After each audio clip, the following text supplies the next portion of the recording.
The last question refers to the fact that, see, in Europe, we have seen these things going on, Madrid, then London, then, well, on the other side, we have the right-wing terrorism. European Union is criticized and it's presented usually internationally, comparing with the United Kingdom or comparing with the United States or with Israel, to have a weak common counterterrorism policy. This is how it's presented in the press. What can you tell me about the cohesion of a European? Can we talk about the European Union counterterrorism policy, a common policy, which is like a future project? We have, I would say, on the contrary, a comprehensive policy to prevent and combat terrorism. That was agreed in 2005. Yeah. But we should not be misled. The European Union is not the prime responsible for internal security. It's the member states themselves. They are the solely responsible for national security.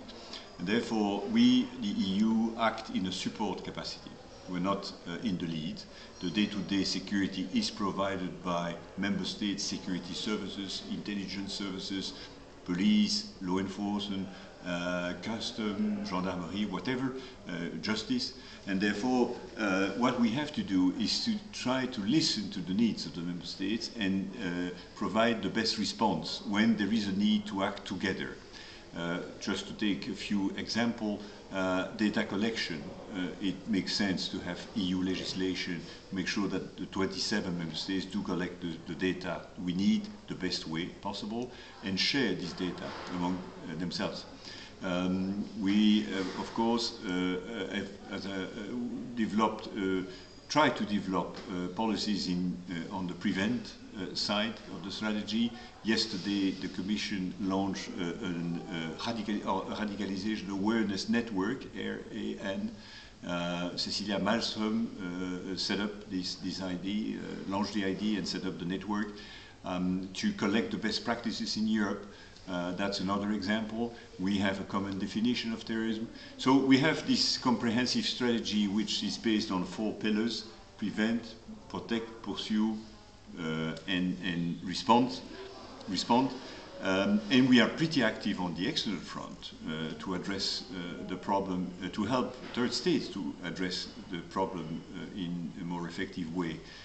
We've started supporting the capacity of countries like Pakistan, Yemen, the Sahel, with a comprehensive convention on security and development. We've, in the course of doing the same on the Horn of Africa, the problem of Somalia. And therefore, I would say, I would not call that a weak policy. It's a very ambitious policy, but it's a principle of subsidiarity. We are not in the lead, so we try to provide effective solution so that member states' ability to prevent and fight against terrorism is more effective. Okay, thanks a lot for the interview.